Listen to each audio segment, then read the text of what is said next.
31 जुलाई को एक बड़ा हाई प्रोफाइल असैसिनेशन होता है ईरान की राजधानी तेहरान में। इस्माइल हनैया हमास के पॉलिटिकल लीडर को मार दिया जाता है। Palestinian militant group Hamas has said its political leader Ismail Haniyeh has been killed in Iran. किसने मारा ऑफिशियली कुछ नहीं बताया गया, लेकिन ये बात ऑब्वियस है कि इजराइल को यहाँ सस्पेक्ट किया जा रहा है। इसके बाद जुलाई में ही ईरान के मिनिस्ट्री ऑफ फॉरेन अफेयर्स के स्पोक्सपर्सन ने कह दिया था कि blood will never be wasted. Retaliation की वार्निंग्स तभी से आनी शुरू हो गई। फिर 2 महीने बाद 17 सितंबर को इनफेमस पेजर हमला होता है हिजबुल्लाह पर। ढेर सारे हिजबुल्लाह ऑपरेटिव्स के पास जो पेजर डिवाइसेस थे वो फट जाते हैं। कई सारे लोग इनके मारे जाते हैं इसमें। और 20 सितंबर को एक और हाई प्रोफाइल असैसिनेशन होता है। इब्राहिम अकील हिजबुल्लाह के स्पेशल ऑपरेशन फोर्सेस यूनिट का कमांडर। ये सब ईरान के प्रॉक्सीज थे, तो जाहिर सी बात है ईरानियन सरकार इससे बिल्कुल खुश नहीं थी।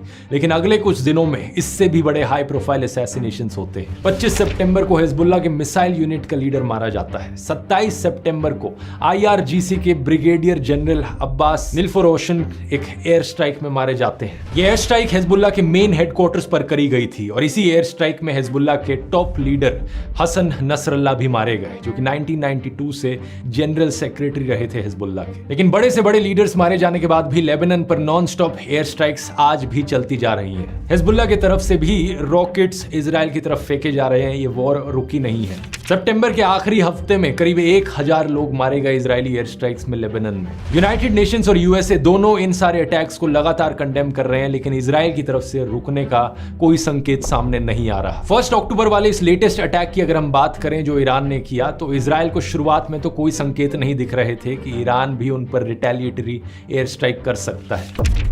लेकिन अमेरिका वो देश था जिसने सबसे पहले इस अटैक को एंटिसिपेट किया और इजराइल को इन्फॉर्म किया। 1 अक्टूबर को करीब शाम के 7:30 बजे IDF ने कंफर्म कर दिया था कि मिसाइल्स ईरान से इजराइल की तरफ लॉन्च हो चुकी हैं और पूरे देश भर में सायरन्स बजने शुरू हो गए थे।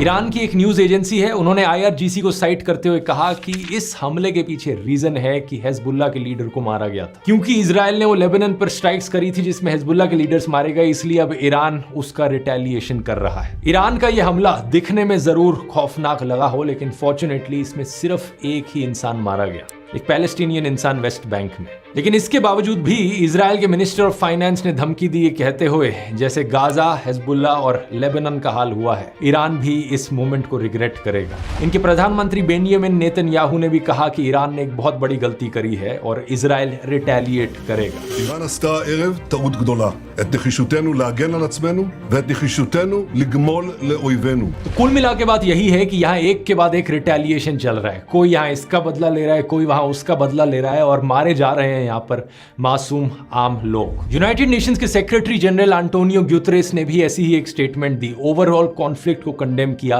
किसी एक पर्टिकुलर देश को ब्लेम करने की जगह। इंडियन सरकार की तरफ से रिएक्शन भी सिमिलर ही रहा है। इंडियन गवर्नमेंट ने ईरान के इस हमले का कोई डायरेक्ट अनइक्विवोकल कंडेमनेशन नहीं किया है। इंडिया की तरफ से बस स्टेटमेंट आई है, we are deeply concerned at the escalation of the security situation in West Asia. We urge that all issues be addressed through dialogue and diplomacy. सभी इंडियन सिटीजन्स को कहा गया है कि ईरान में सारा नॉन एसेंशियल ट्रैवल अवॉइड किया जाए। जो लोग ऑलरेडी ईरान में रह रहे हैं वो विजिलेंट रहें और इंडियन एम्बेसी के साथ कांटेक्ट में रहें। फॉरेन मिनिस्टर जयशंकर ने भी सिमिलर लाइंस पे अपनी स्टेटमेंट दी। हम समझते हैं कि इजराइल को जरूरत थी रिस्पॉन्ड करने की, लेकिन हम ये भी मानते हैं कि अगर कोई भी देश रिस्पॉन्ड करता है तो इंटरनेशनल ह्यूमैनिटेरियन लॉ को अकाउंट में लिया जाना चाहिए। ये केयरफुली देखा जाना चाहिए कि सिविलियन पॉपुलेशन को कोई भी डैमेज ना पहुंचे। आप लोगों को यह समझना चाहिए दोस्तों कि जब भी ऐसी सिचुएशन कहीं होती है तो सबसे ज्यादा नुकसान आम लोगों को ही होता है। ये पॉलिटिशियंस जो एक के बाद एक रिटेलिएशन करते रहते हैं, बदले के बाद बदले लेते रहते हैं,